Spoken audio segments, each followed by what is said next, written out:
karunam milanam maduram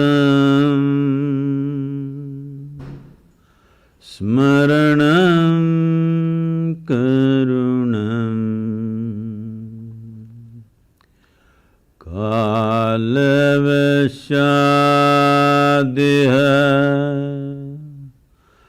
sakalam karunam samayadipate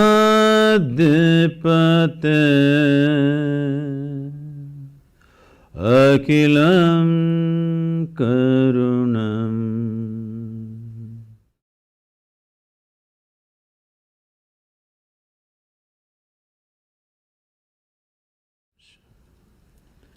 Good evening everyone.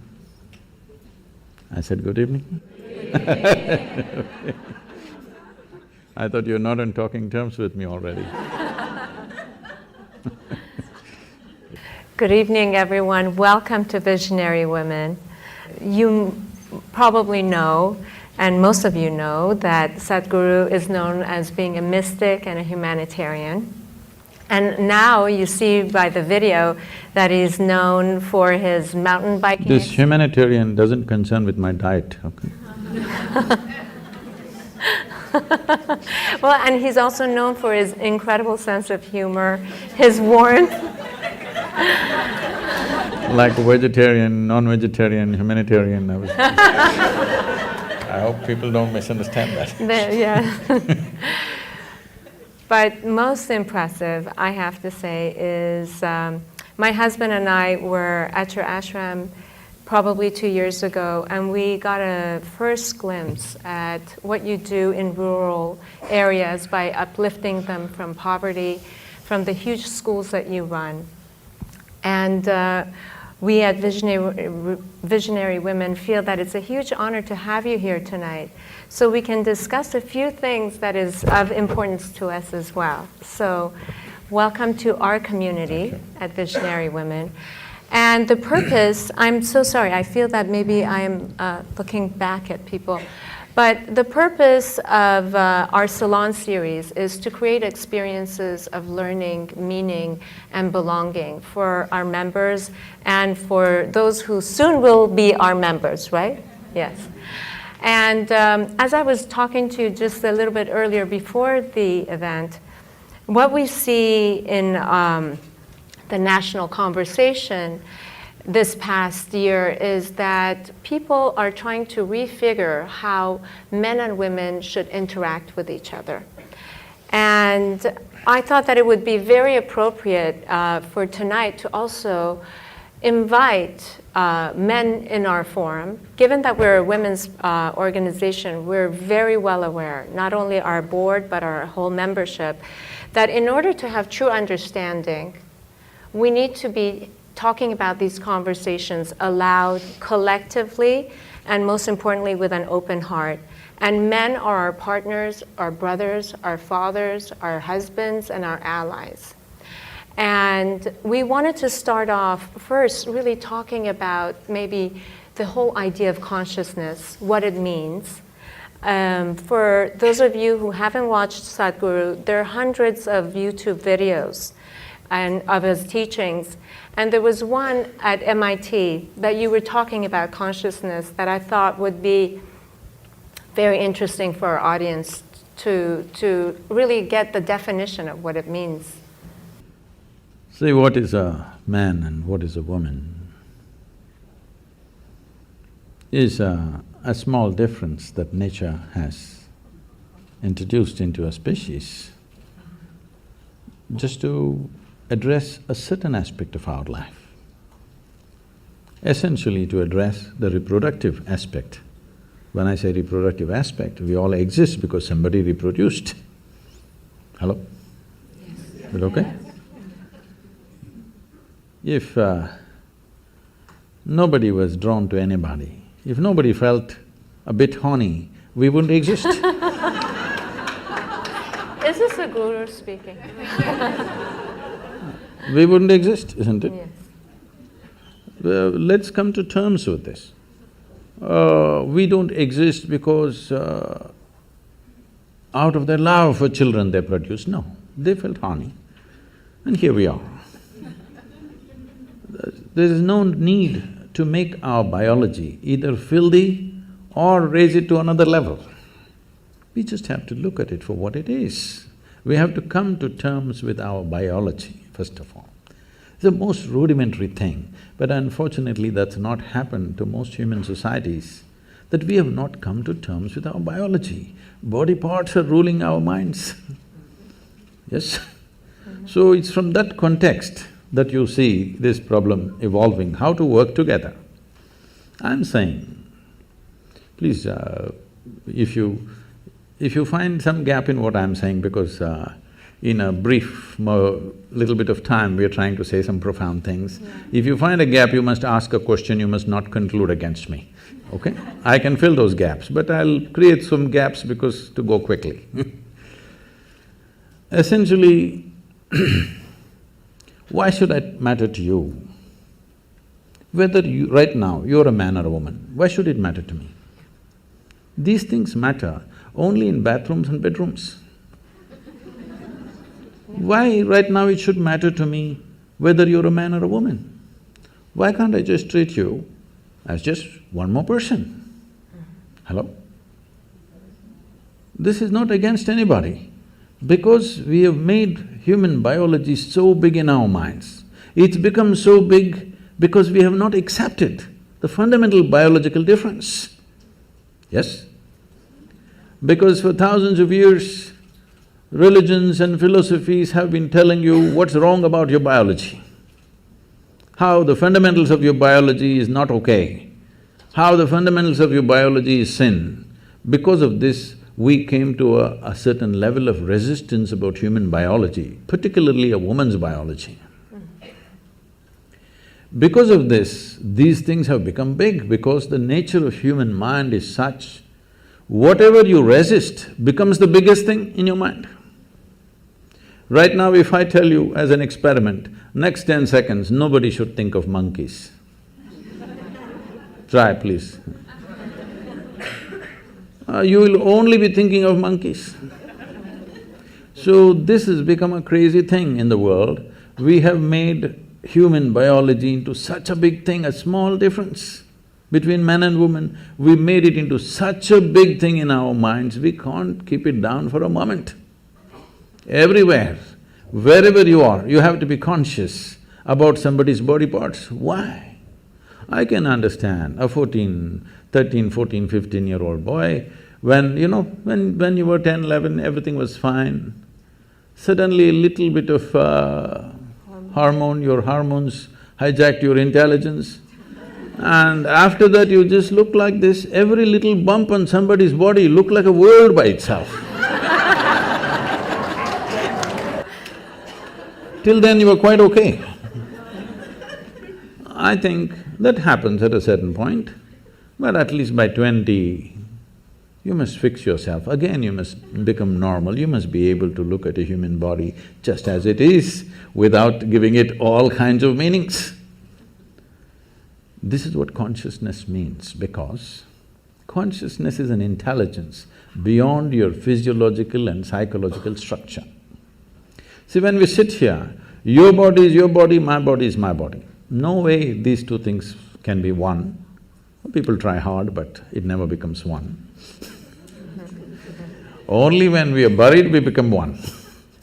In the soil, we become one. But as long as you and me exist here, that's your body, this is my body, very clear. That's your mind, this is my mind, very clear. These things will never become one. We can agree on a few things, but my mind is my mind, your mind is your mind, isn't it? But there is no such thing as my life and your life. This is a living cosmos. You have captured some, I have captured some, that's about it. If you… depending upon how much you capture, that will be the scale and scope of your life. This got nothing to do with anybody's biology. Biology is just a small physical difference, just to facilitate one aspect, continuation of human race, isn't it? Otherwise we could all be made one way. If there was no need, if some seeds fell out of your ears and children would come out, then we wouldn't need this difference. So this difference is to accommodate one aspect of life. If you and me are not connected in that aspect of life, I have no business what you got on your body. Yes? You have no business what is me, and I have no business what is you. The question is, if we're doing something together, well, do you make sense or do I make sense to you? That's about it. But biology has become a very big thing. One reason in the working spaces and, work areas, I think this is only in America, maybe this is the second generation of women. Or really I can say this is really the first generation of women who really stepped out to work in every arena of life. That's so almost everywhere in the world. In India also it's very new, it's in the last 25 years that women are really stepping out to work. This has happened not because of some liberal revolution that happened, this has happened simply because of technology. Technology has taken out the significance of man's brawn. When there was no technology, almost everything was done with human muscle. When that was so naturally man-dominated because of the muscular force. Domination also was only in the survival aspects of life. There were other aspects of life where the woman always played a significant role. We were not born to men. I was not, at least.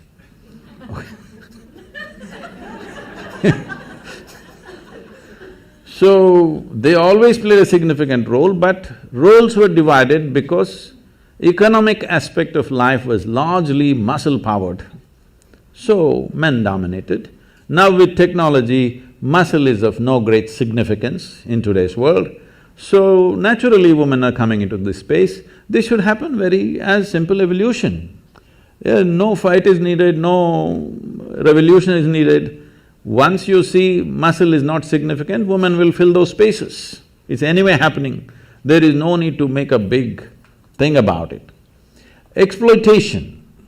If you're talking about exploitation, I want you to understand, still we are as a civilization, we are still in that level of crudeness of mind. It's not just women, anything weaker than us we exploit.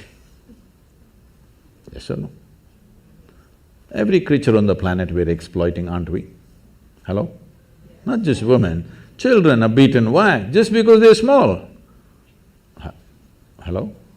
Why do you think children are beaten by a lot of people? Simply because they're smaller than you. If your children were bigger than you, would you go and beat them? So, exploitative nature of who we are exists in all aspects of life. When it comes to women, probably that exploitation takes on a sexual tone. But fundamentally what needs to go is this urge to exploit anything and everything which is little weaker than me. That should go. If that doesn't go, people will find devious ways to do the same damn thing. You can do as much as you want, you can fight as much as you want, but people will find devious ways to do the same thing, isn't it? So this urge, if somebody is little less stronger than me, I have to mess them in some way. This has to go. If this has to go, the most fundamental thing is just this, because today it's about consciousness. What consciousness means is, see, you have a body. Your body is just a heap of food that you've gathered over a period of time, yes? What was soil became food, what was food became flesh and blood, here we are. Most people don't get this till you bury them. If you get it now, you can transform your life. Otherwise, one day anyway we'll get it from the maggots, but that's late. So what you accumulate can be yours, cannot be you, isn't it? Hello? Whatever we accumulate, we can say this belongs to me. You cannot say it's me, isn't it? So similarly, whatever the content of your mind is also accumulated from the impressions that we have taken in. So this is also an accumulation, this is also an accumulation. These things are two basic faculties we have. Right now, unfortunately, we are so badly identified with these two things that we can't use them as we should. but they are the source of a lot of mess in the world. So when you say consciousness, you're talking about a dimension of intelligence which is neither of the body, which is neither of your mind, but it is the source of both the body and the mind. You just eat a piece of bread and it becomes human body. Hello? Happening, right? If I take a piece of bread in my hands right here and turn it into a human body, who would you think I am? Huh? Magician? Did you see a magician making a baby?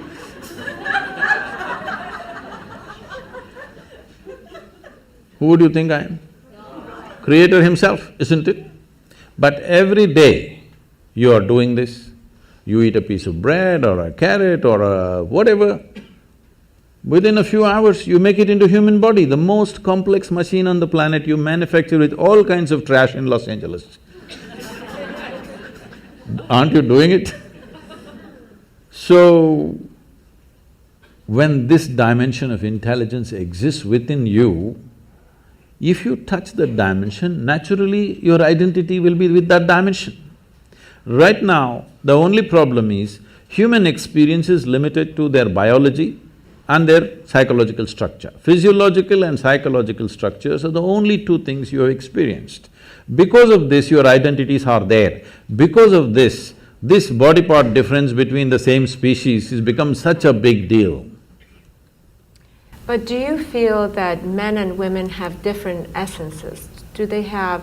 you've talked about the masculine and the feminine principle. Could you tell us a little bit about that? See, we should not misunderstand masculine with male and feminine with female. Female and male is a manifestation. Masculine and feminine are two fundamental qualities in nature, because physical nature in the universe happens between polarities. So one dimension of polarity is masculine and feminine. You may be a woman, but you may have more masculine in you than a man. You may be a man, you may have much more feminine in you than most women. So the question is not about being male or female. Being male or female is just a biological manifestation. Masculine and feminine is the basic polarities, which is the basis of physical creation here. So, if you want to be a complete human being, it is very important both masculine and feminine are there within you in equal proportion. Only then you are a full-fledged human being, otherwise you're a skewed human being. In this skew, you will misunderstand everything. In this skew, you will become a very limited possibility of life. If you might have seen these images probably because of the yoga studios and other things in California. You will see in India, Adiyogi, or he's known as Shiva, he's seen as the ultimate man. He's the ultimate man not because he's a super macho, he's ultimate man because one half of him is a woman. Have you seen these images?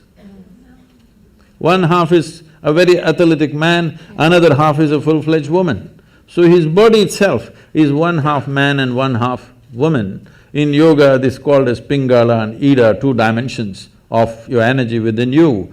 Only when these two things are in balance, you have a proper perspective of life. Otherwise, you have become a very biological entity. Biology is a basis. Biology cannot be the peak of who we are. So I do know that you have a quote that says that whether you're male or female, if you're not in touch with the feminine, you don't enjoy the finer things in life. So is the feminine principle things that are more receptive? See, when we say masculine, there are two fundamental forces working within us all the time. One is our instinct of survival. We want to survive. We can take survival to different levels, but essentially the instinct of survival is this one wants to, this limited entity wants to survive and do well. This instinct is there in all of us, it's there in every creature in the world. Another dimension is, there is something within you which always wants to expand. That's right. When you are in a survival mode, you want to build walls around yourself. Boundaries are important. If you let your dog loose on the street, you will see he goes on peeing all over the place. Not because he has some urinary problem, I'm sorry, I'm not able to look at you. Not because he has some urinary problem, he is building his pee kingdom. He's setting his boundaries. It's a natural instinct. Yeah. He is trying to set his own boundary all the time. This is survival instinct in all of us, that we want to build a wall, protection, self-preservation. But there's another dimension which wants to expand. If you don't empower that, if you just empower only your instinct of survival, then you will build a wall of self-preservation, and after some time you realize walls of self-preservation are also of self-imprisonment after some time. Yes? If you build a wall today you see an enemy outside and you build a wall. Tomorrow you are in your own prison. Somebody else put you into prison, that's bad. But you yourself put you into a prison, that's horror. Yes? So the instinct of self-preservation has to be consciously balanced, otherwise we'll end up building walls and walls. Oh, I'm in California. This is so funny.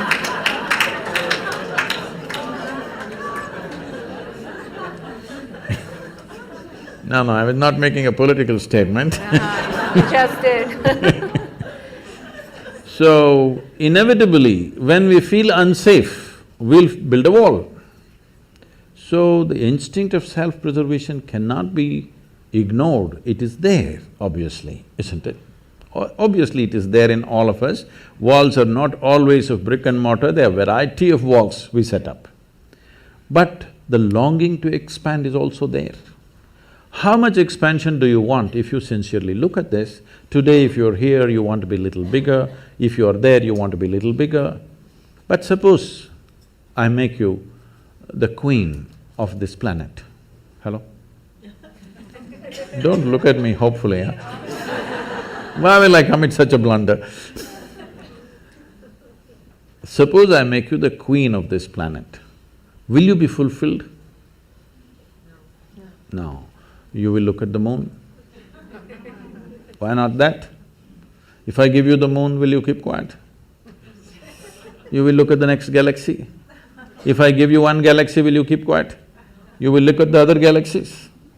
So there is something within you which wants to expand. How much expansion do you believe will settle you? If you really look at it, you want to expand boundlessly. There is something within you which does not like boundaries, please look at this. Yeah. If I imprison you right now in a 5x5 cubicle, you will feel horrible. So tomorrow we'll announce your liberation and liberate you into your 10x10 cubicle. Now you will feel wonderful for a day. And then you will feel horrible in the 10x10 cubicle. We will liberate you into your 100x100 cubicle, you will feel really great for 3 days. Again you'll feel the same thing. It doesn't matter where I set the boundary. The moment you can feel the boundary, you want to break it, isn't it? So there is something within you which does not like boundaries. So if there is something within you which does not like boundaries, it simply means it is longing to become boundless. Yes. You cannot become boundless through physical means, isn't it? Physicality means, the fundamentals of physicality is a defined boundary. Without a defined boundary, there is no physical body. Suppose there were no boundaries to my body, where would I be, here or there or where? Only because has a boundary, it is here. Your body has a boundary, so it's there. But there is something within us which longs to be boundless. If we do not empower this, there will be no balance between masculine and feminine. That is why ultimate liberation, both for men and women, it's not… see, one cannot be liberated from the other. Both have to be liberated from what? From this bondage of being stuck in our own bodies and identified with little bodily changes that we have between us and go on endlessly about the same debate. No, unless we become free from the identification of our own physical form, there is really no freedom. This is what consciousness means, an intelligence which creates this body. Today there's a whole lot of interest in the Western world about the brain. In the yogic sciences, we do not attach much significance to the brain because we think through the entire body. This is the way of women for a long time. They thought with their body. They did not have all those complicated thoughts that men were struggling with, but they simply knew what to do, what not to do, because they thought with their entire body, because their body was doing things which no brain can do. Even now, if I ask you, what you call as intelligence in modern terms, in today's educated world, what people think is mind is a combination of memory and intelligence, isn't it so? Memory and your ability to concoct something out of what you remember, the data that you have, and what you make out of it and use it, now you're considered smart, isn't it? Let's start with memory. See, if I ask you 10 generations ago how your grandmothers looked like, do you remember? No. Do you remember? No. But your great-great-great-grandmother's nose is sitting on your face right now. Your body remembers or no? Your body remembers or no? How your skin tone was 1,000,000 years ago for your forefathers, your body still remembers, yes or no? So in terms of memory, what your body carries is trillions of times more than what your brain can ever carry, yes or no? Yes. The complexity of activity that are happening in a single molecule of DNA, with all your brains you can't figure it. Yes or no? More complicated activity is happening here than here. Yes? So, this is a body of intelligence. The question is, can you employ it or do you just run on one thing? In the yogic sciences, we look at human intelligence as 16 parts. So this is like a 16-wheeled truck, but you choose to drive it on one wheel. Very strenuous. So you will see educated people are the most stressful people on the planet because they are driving a 16-wheel truck on one wheel, very difficult. Their intellect, their thought is the only damn thing they're trying to use and it's very difficult. You don't have to think through everything. You know, can I tell a small story? Yes, please. My great-grandmother lived to be 113. Wow. Okay that's not the only achievement she had. She got married when she was 14. And those days in India, an unmarried girl cannot use tobacco, but once she is married, she is free to use tobacco. So on the first day, she exercised her right to use tobacco, and she lived in a certain way. People started saying, she's a devil of a woman. Not because she did any harm to anybody, simply because if she laughed, the whole street shook. Like that she laughed. Those days, in those societies, women were not supposed to laugh loudly, they're supposed to laugh in a controlled way. Only street women laughed loudly, family women laughed very… At least when men were there, they did not laugh, because there was nothing to laugh about.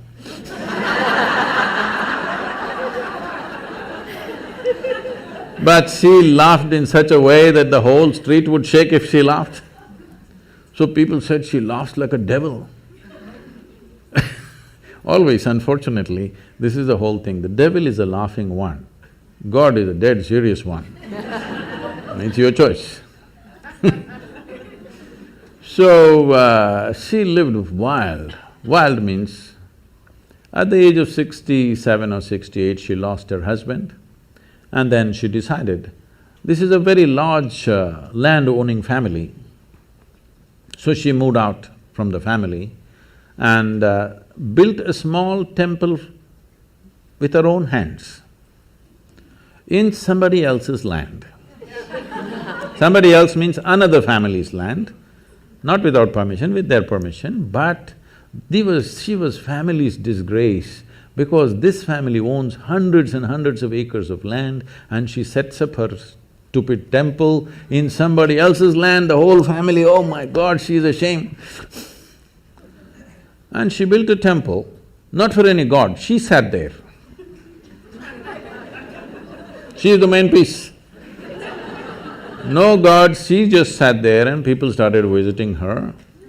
And slowly, this following grew for her and she'll just live there. When we went there for vacation, she would come to see us. She was an incredible woman, she just captured me in a certain way simply because one thing, she laughed. Another thing, when I met her, she was over 100 years of age and her hair, full hair below her knees. She would leave her hair loose and dance like that. So I just liked… she was freaky. With her you could do anything, nothing was wrong. With everybody else is constantly trying to tell you what's right, what's wrong, what's right, what's wrong. With this one woman you could do what you want and she was fine. And sometimes, she would be crying and laughing at the same time. I'd ask, what's happening with you? Are you crazy? Everybody says you're crazy. Why are you crying and laughing at the same time? She would just burst into a hoot of laughter and say, someday you will know, and she would laugh. And I would see her like this. If they give her breakfast, she first goes and feeds the ants, then the sparrows, then the squirrels. Most of her breakfast is over in this. And people, self-appointed advisors, they come and say, you old woman, you just don't eat anything, you will die like this. All these advisors died, but she lived and lived. She buried her husband, her children, her grandchildren, some of her great-grandchildren, but she lived on. And many times I've seen her, after having fed the ants and everything, she would simply sit there, not even eating this little breakfast she has, tears flowing down her cheeks. And I would ask her, what's wrong with you? Because, I thought she's very emotional about the ants because I was 5, 6 years of age, I was going stamping the ants and she was so emotional, she never stopped me from even killing the ants, though she was feeding them. And then I asked, what's wrong with you, why? She said, she would say, I'm full. I don't know what the hell she was talking. It took me another 20 years to realize what she was talking about. So for me, she became the symbol of feminism for me. She was the ultimate woman because she fulfilled everything that she is expected to fulfill, but she was never a part of that nonsense. She was always beyond that. And this is because not you have great thoughts. Thoughts are very rudimentary stuff in human life. This must be understood, I'm sorry. Because I'm being introduced as a thought leader, I'm getting scared of that. See, thought is happening only from the limited data that you have gathered in your head, isn't it so? But there is something more phenomenal happening all across, isn't it? Hello? The intelligence of the creation is functioning right now here, is it or not? Yes. If you can transform a piece of bread into a human being, that means the very intelligence of the source of creation is throbbing within you right now. Instead of identifying with that, we're unfortunately getting identified with what we accumulate, with the car we have, with the house we have, with the relationships we have, with the body we have, with the accumulated knowledge that we have. We have gotten identified with things that we have acquired rather than being identified with the source of who we are.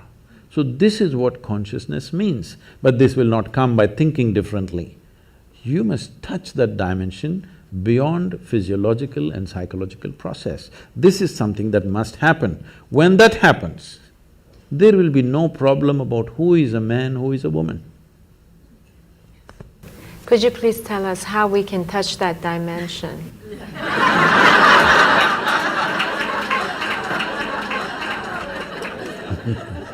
We can start with a very simple process, which today tens of millions of people are practicing across the world.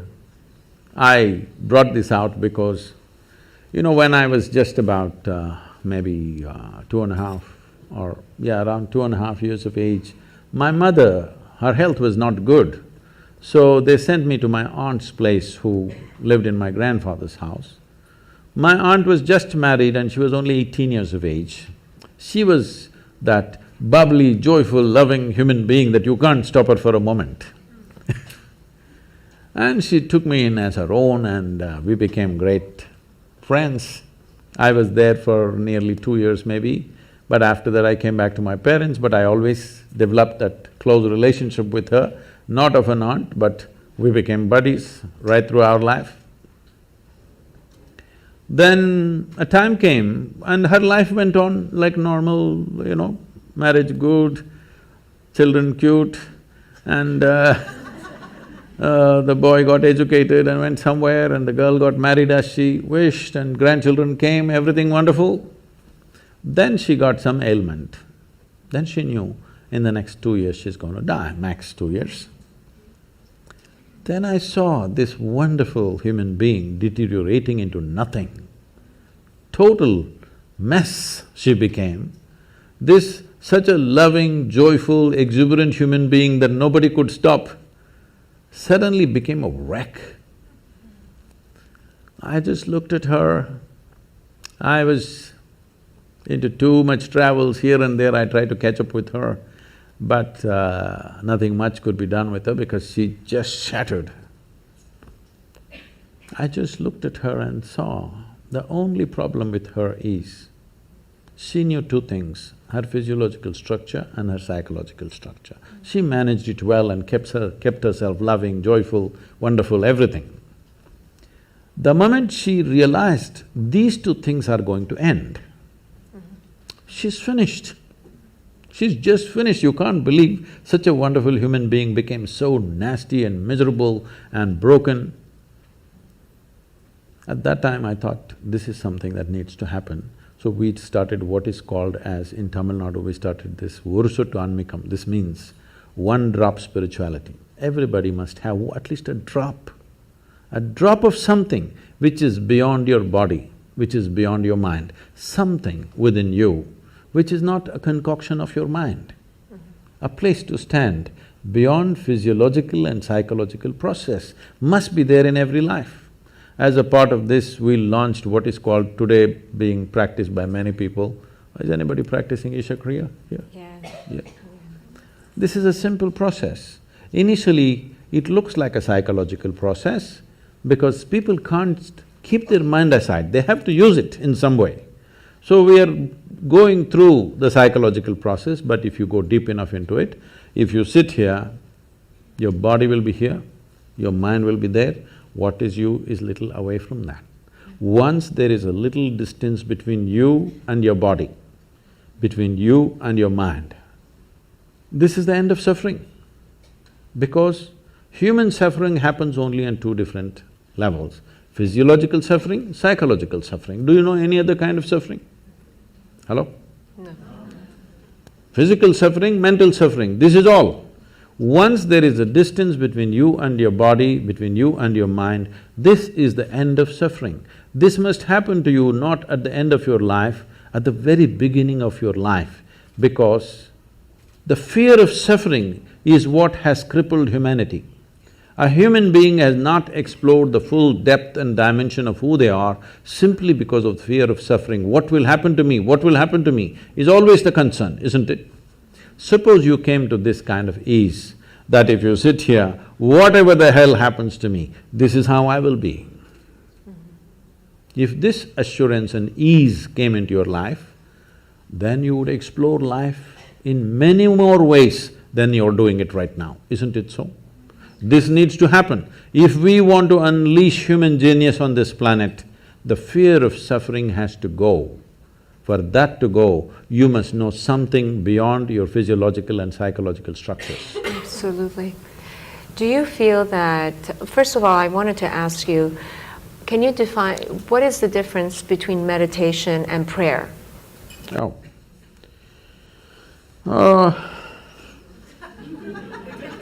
You're trying to get me into trouble. Yes. No, because some people say my prayer is like meditation. Could be. It could be, but probably meditation is more of a form of listening, I would imagine. See, there is something called as organized prayer, and there is something that all of us may experience at some point. You don't have to be religious for this. Sometimes you become prayerful. You saw a glorious sunset, you just sat there without knowing why. You're not saying anything to the sun, after all he's going. Simply, just the beauty and the magnificent nature of what it is, maybe your hands came together like this, something you did. It happens, right? So you are prayerful. To be prayerful is a fantastic place to be. Now somebody created systems to make you prayerful, but unfortunately that just became prayer for a lot of people. Prayer means you're talking to somebody, a long distance talk.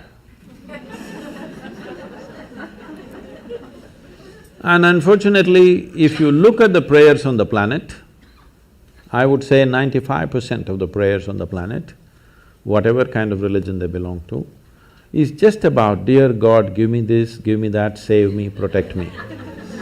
Is that so? Yes. So give me this, give me that, save me, protect me. Does it seem like a divine process to you, or does it seem like survival process outsourced? Yes. It's so true. It's very true.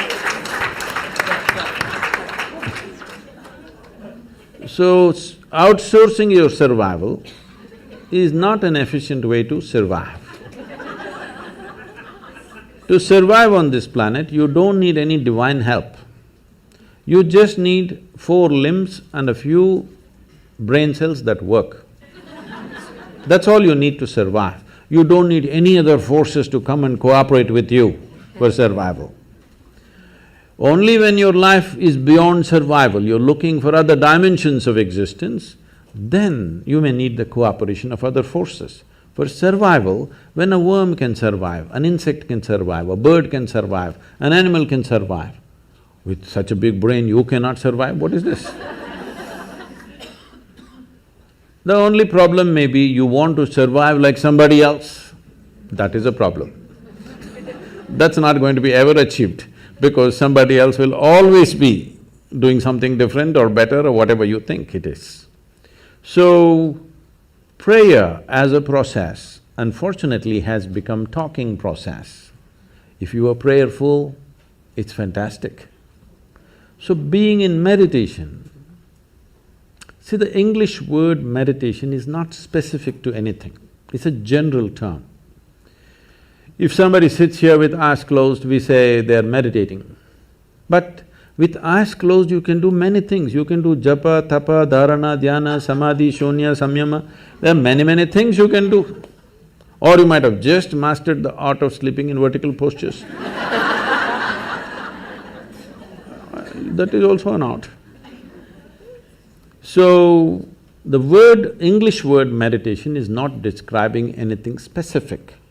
But as you said one word, listening. Listening is a dangerous thing, because if you start listening, people will think, listen to what? Listen to God. All those people, I'm saying with this all due respect, so those who are devout, those who are prayerful, that's a different matter. But people who claimed they heard God speaking, they did the most terrible things on this planet. Yes or no? Because they said, God told me this, God told me that, it gave them license to do all kinds of horrors on this planet. And especially as women, you should not subscribe to this, because millions of women have been burnt alive because God told something, okay? So, listening is a dangerous word. The moment you say listen, people will start listening to all kinds of conversations that are happening. But to become listening is a wonderful thing. if you take these words literally, prayer, listening, all these things can become ugly because people always have this thing about, what is my experience of life? I translate everything according to that, isn't it? Whatever is told to me, I will translate it within the limitations of my experience of life. With this, if you say listen, they must listen to somebody. Whom should I listen to? God or devil? Please listen to God. Then he starts talking. So, listening is a quality. In yoga, we call this being a sati. Oh, that's very wonderful, because sati also means a woman. Sati also means a wife. So we call this Satipattana. Have you heard this word? Anapana Sati Yoga. This means just to wait upon something. Because they saw in ancient societies, women had a certain quality of waiting which made them very special. Because it's not like today, if a man goes out every 7 minutes, you can keep track of him, you can put a GPS tag on him, where is he going, what is he doing. Every 7 minutes he has to message back where he is. Those days, either on business or war or expedition, they went out. You never know whether they're going to come back or not come back. You're holding children and sitting here with all kinds of forces around you, and everybody knows your man may not come back. It's always possible he won't come back. But they waited. That waiting had a very special quality because in waiting there is an eternal quality. In doing, all doing has a beginning and an end, isn't it? Yes. Waiting has an eternal quality. So this quality in the yoga we refer to as sati. Sati means wife and a woman. The feminine is called sati, and this is the quality of waiting. In a way, it's listening. You're just willing to be with life. Now you understand it's not all about messing with it. There are some things we do and rest we wait. It's like pregnancy. Some things you did, rest you wait. Life happens. I'm going to ask one last question and I'll turn it over to our audience for questions. But you were talking about willingness, and Visionary Women is a volunteer-run organization. And I know that every single person who is here is giving their time to one organization or another. And the fact that you have 9 million volunteers, and you were talking about the relationship between volunteerism and willingness, and that it's through willingness that you uplift your consciousness, if I'm quoting you correctly, or I'm understanding it. In some ways talking about how it could be a doorway to becoming a bigger person than who you are. See, before we come to women, first thing is visionary. What a vision means is, see, everybody has desires. Desire is an incremental way of enhancing our life. Today you desire, I must have a home, tomorrow you desire, I must have this money, tomorrow you desire something else. These are incremental ways of arranging and rearranging our lives, which are needed to do a few things. When you say, I'm a visionary, what you're saying is, I have a larger desire, which is not about just incremental improvement of my life. Desire is about me always. Vision is an all-inclusive process. So, this itself is a phenomenal thing. If people, instead of having desires, if they have a vision, vision is always all-inclusive. Desire is personal. Desire leads to incremental changes and improvements. Vision can transform the whole situation.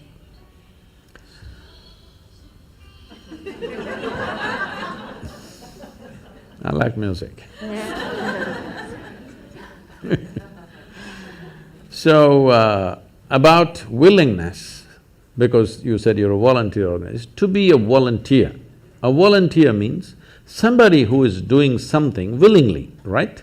Yes. There's no other compulsion. There are no financial compulsions, there are no social compulsions, there is no something else. You want to do something willingly. So when you're a willing participant, right now, you're a volunteer. I'm asking all of you, right now, are you compelled to be here or are you here voluntarily? Oh, thank you. Because I've spoken to conscripted people also. I've spoken in the prisons, I've spoken in many places. So you're here willingly. You're doing something willingly is the fundamental of your joy, isn't it so? Hello? However simple or stupid or idiotic activity it is, I am doing something willingly, makes a world of difference, isn't it so? Hello? Yes. The difference between heaven and hell is just this: you're doing something willingly, that's your heaven. You're doing something unwillingly, that's your hell. We have already taken on attitudes, what we like and what we don't like. I like this person, I don't like this person. Now with this person I will do things willingly, with this person I'll do things unwillingly. This may be two people, two aspects of life, two communities, two nations, two many things. This I will do willingly, this I do unwillingly. This means I've decided in my mind, this is good, this is bad. When I hear even on national news channels, good guys and bad guys, it just… once you have this kind of thing, you are going to be disastrous to the planet, it's just a question of time. The moment you decide, this is a good person, this is a bad person, this has gone deep into American society.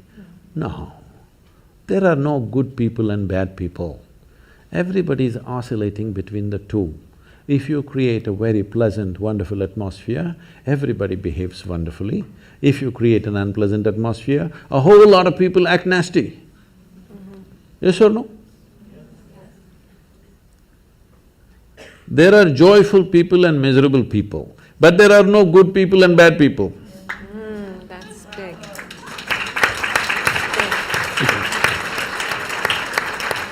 The moment we think we are good, we are entitled to destroy the bad, isn't it? Yeah.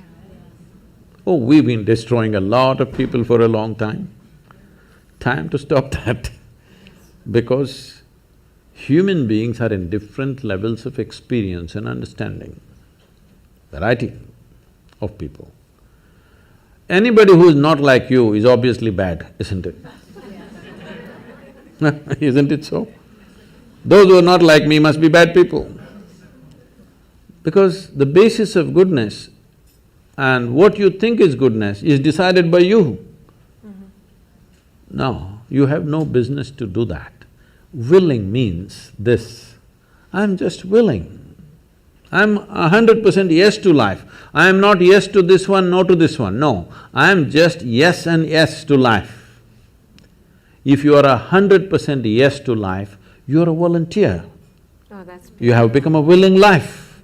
You have become so willing that you have no will of your own. People ask me, Sadhguru, how do you operate with all these people? All kinds of horrible questions they're asking, they're doing this, they're doing that. I said, my life is not about them, it's about me. It's about how I am. It's about me. It doesn't matter how they are, that's their choice. But how I am is my choice, this is my way. No matter what they do, I'm like this. Because I have not given that freedom to anybody that somebody can freak me, somebody can make me angry, somebody can make me happy, somebody can make me unhappy. These privileges I kept to myself. It's time you do that too. Because if somebody else can decide what can happen within you right now, isn't this the ultimate slavery? Huh? Isn't this? Someone else can decide what should happen within you. What happens around you, of course, so many people decide. What happens around us is not 100% ours. But what happens within me must be my making, isn't it? Right now, just about anybody can freak anybody because they're not volunteers, they're unwilling. Volunteering means you have no will of your own. You can do whatever is needed we are a volunteer organization. This means all kinds of people. Most of them are not qualified for the jobs that they're doing. And I cannot fire them because they're volunteers. On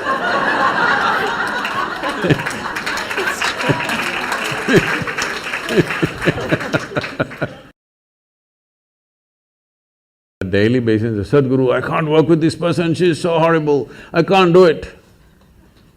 I tell them, see, in this world, this is the sort of people who exist, like this, like this, like this, like this is the kind of people there are. But if you want to work with ideal people, you must go to heaven. And today. Today. But if you think what you're doing is very significant, you must learn to work with all these horrible people. This is how the world is. If you think what you're doing is very significant, you learn to work with all kinds of people. You will see horrible people will do wonderful things. Yes? Yes, yes. But if you want to work with ideal people, you won't find any. I haven't found one yet. All kinds of mixed bags. Yes. But if you are willing that you are not yes and no, yes to one, no to another, you're simply one big yes, you will find a way. I love that. Thank you so much. That I always say that it's the resistance to life. We have questions? Since the early 20th century, physicists have been, like Max Planck and Einstein and any number of physicists have been positing that consciousness is causative of physical reality. That consciousness comes first before physical reality has been manifested. I'd like to hear if you have any comment about that.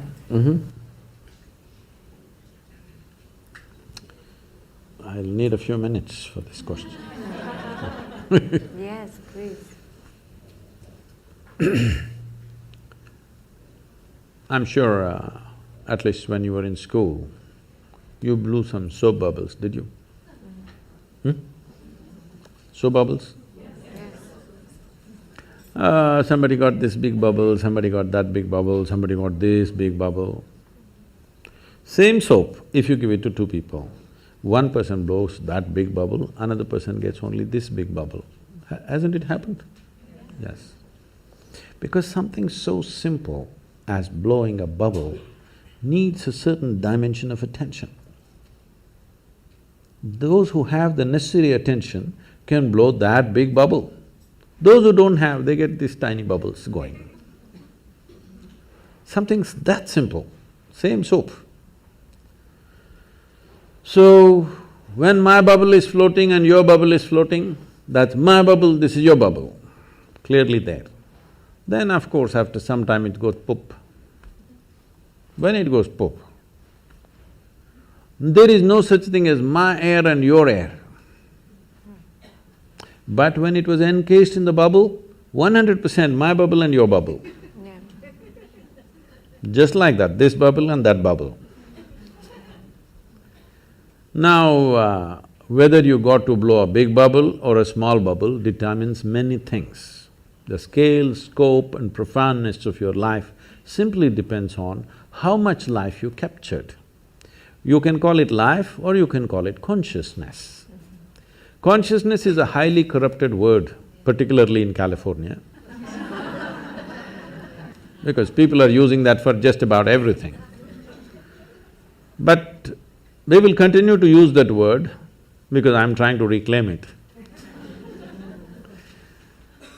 We can call it life also because the only reason…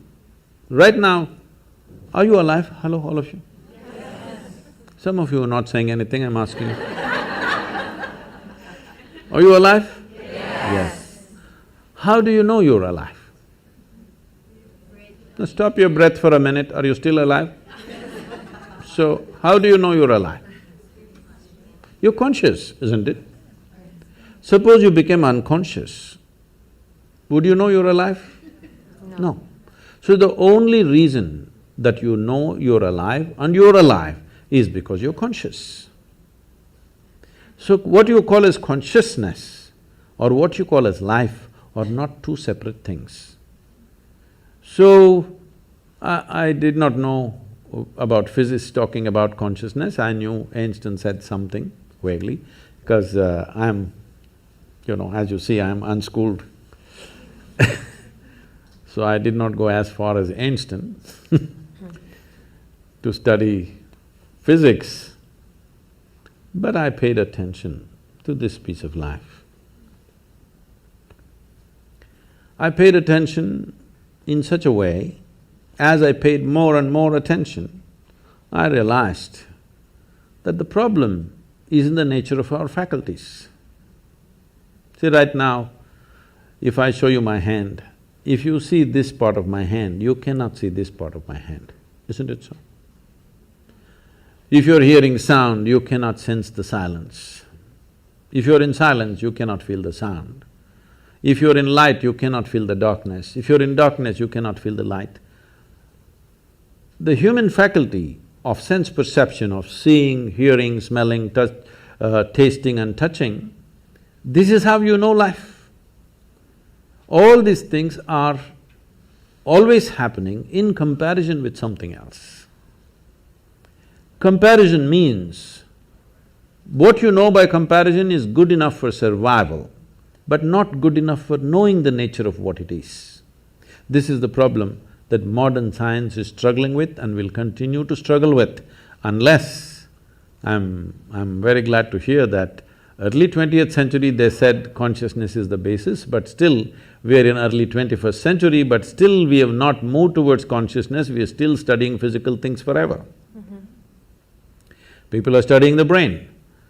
I was with that European project called Blue Brain, and they're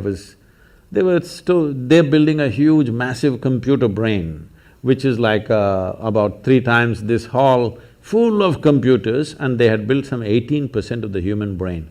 I said, see, I got all packed here, you guys… Such a big thing, no, we're studying, that is fine. You are very excited about the intelligence and the million functions that are happening in your brain. But even the brain was created from within, from the bread that you eat, isn't it so? Hello? Even the brain. Why are you not interested in that which creates the body and the brain? Definitely it's more intelligent than the brain, isn't it? So, if you want to put a label on that, we can call it consciousness. I generally just call it life. Or if you want to call it God, you can call it. You want to call it the creator, you can call it.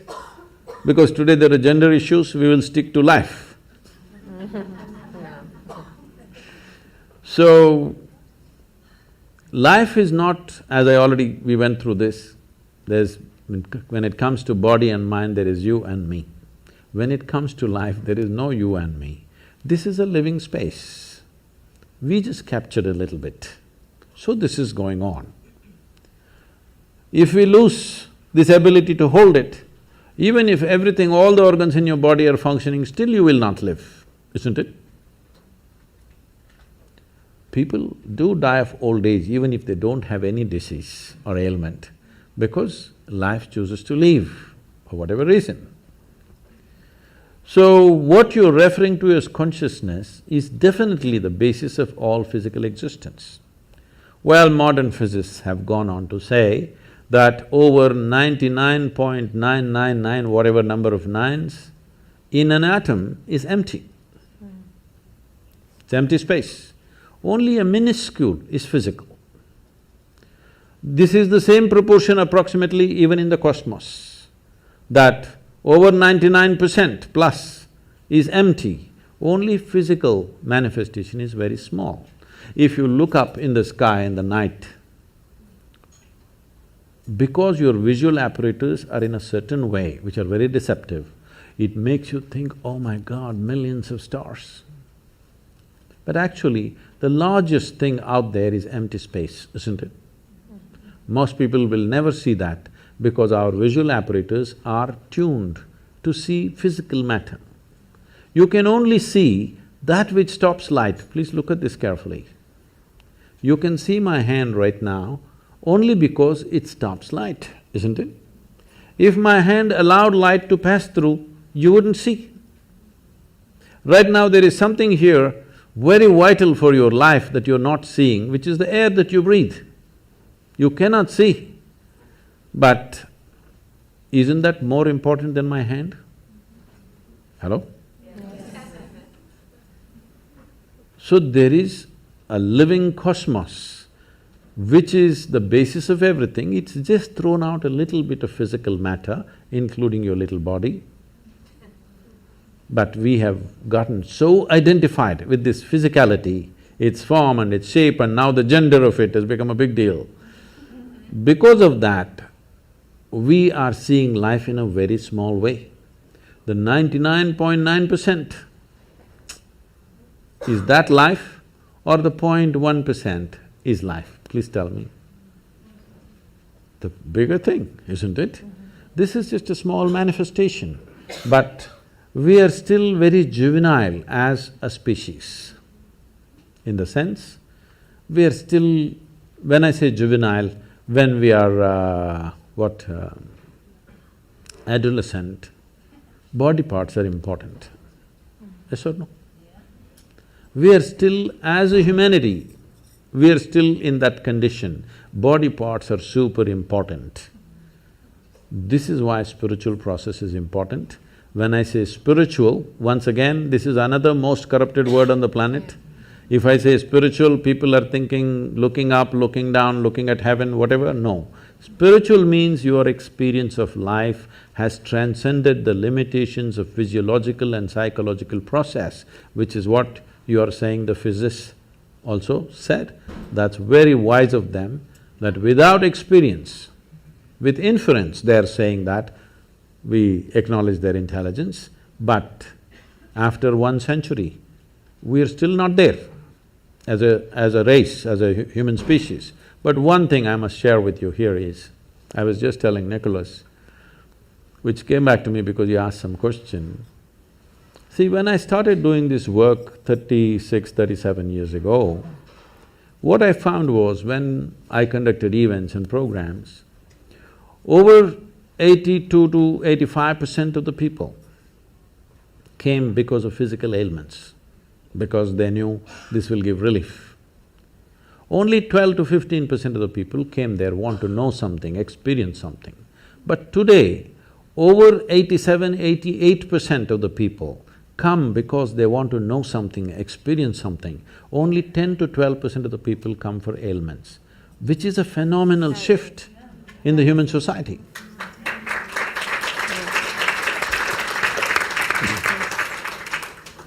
Could we have one question from that side of the room? Good evening, welcome to Los Angeles. Thank you for your time. The question I had was, you mentioned to be free, you have to be stepping outside of the body and the consciousness. How do you achieve that, to have that freedom? That was my question when No, but how do you achieve that separation when you step out of the basically physical body and the consciousness? If you want to make a small attempt, there is Isha Kriya, you can just download this app, free, it's a free app, you can download this. With headphones, you can daily practice this for some time. If you do it for 30-40 days, then you can do it without any headphone, just by yourself. Initially you take support, after that you do it by yourself. This is a simple way to do it.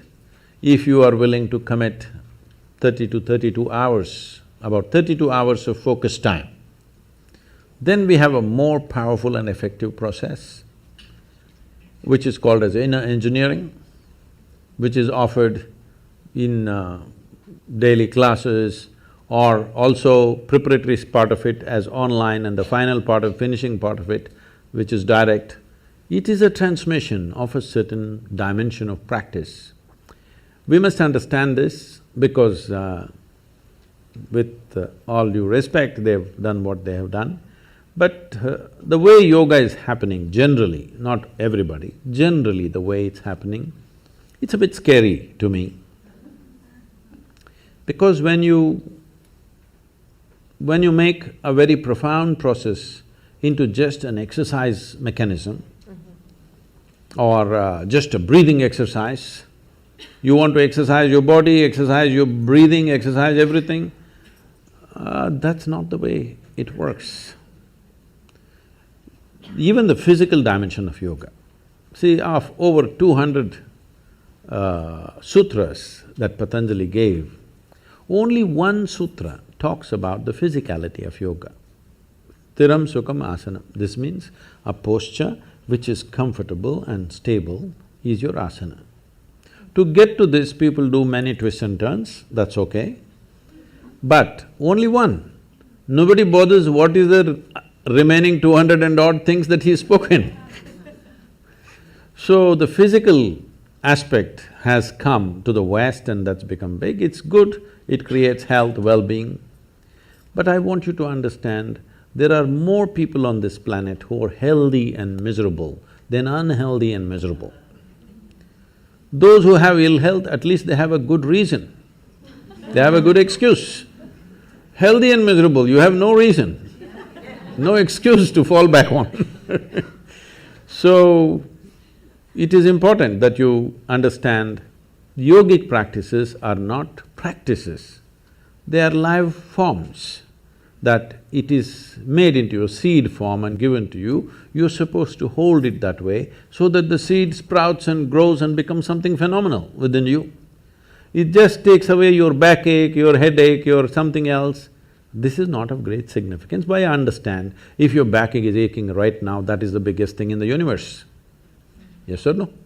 Right now you have a headache. If God appeared, what would you ask? Headache must go? That looks like the biggest thing, isn't it?